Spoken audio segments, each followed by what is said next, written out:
Chapter 8. Moon Gazing. You know, I totally could have gone in there and saved that baby. Oh yeah? What would you have done? Shocked the fire away? Your wisps are suddenly fire retardant? All I'm saying is that I could have done more if Mr. Superhero here would have let me. Eric just acted on instinct. Molly. No, it's true. Well, we all did our part. Good job, team. I was scared, Eric. So was I, Louisa, but you didn't let your fear get the better of you. You did good. All I'm saying is that if you'd had run into a terrorist or some kind of alien bounty hunter in there, you would have totally needed my help. Of course, Simon. Of course. Daniel and the Supers were sitting in Rowan's backyard, looking for shooting stars. Or at least, Rowan and Daniel were looking for shooting stars. The rest were replaying the events of the big fire. Apparently, a house near the edge of town had caught fire, and the mother almost died from the smoke. When they got there, Eric rushed in and saved a 2-year-old baby, and then went back in for the unconscious mother.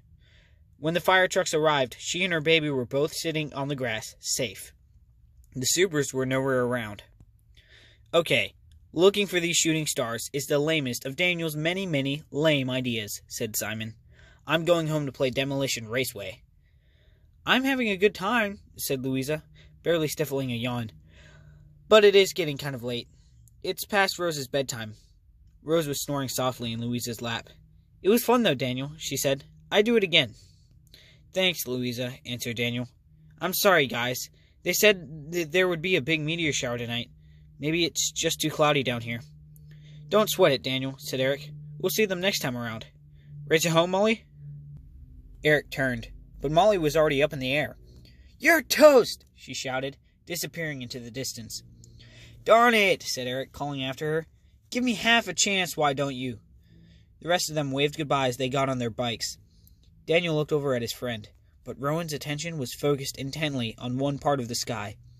The two of them were alone now, and it had gotten very quiet. It was a nice change. What you looking at? There, said Rowan, pointing. See, the moon's rising. Oh yeah, I can see it. Not like I can. Daniel mulled this over for a minute.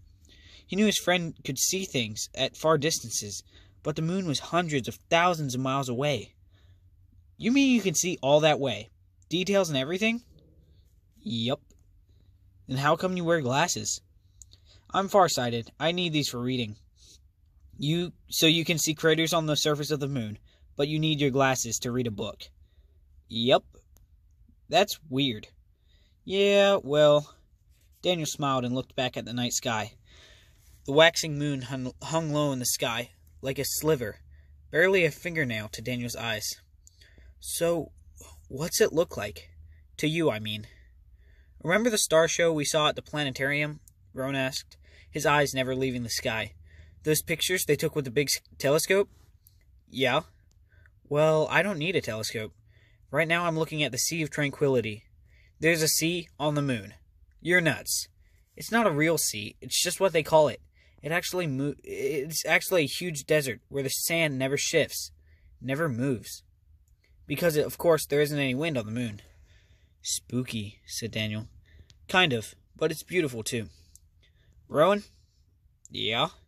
Do you ever get afraid of losing your powers? Afraid of, what happens when you turn 13? Sure I do, answered Rowan. We all do. But there's nothing we can do about it. It's going to happen to all of us, no matter what Molly says. Molly? What does Molly say? Rowan sighed. Molly's one of my best friends, but she's a troublemaker. She's always questioning the rules, especially that one, the third rule. It ends at 13. She just won't accept that some good things are destined to come to an end. But you do? You can just accept that when you turn 13, you'll lose all of this? Eric believes that we can change our future by doing good deeds now. He thinks that, like Johnny Noble, we can grow up and become superheroes or something. I think it's a nice thought.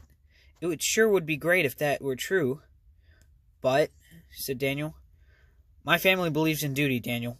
And I know the rest of you make fun of me for being a good kid, but I can't help it. It's who I am.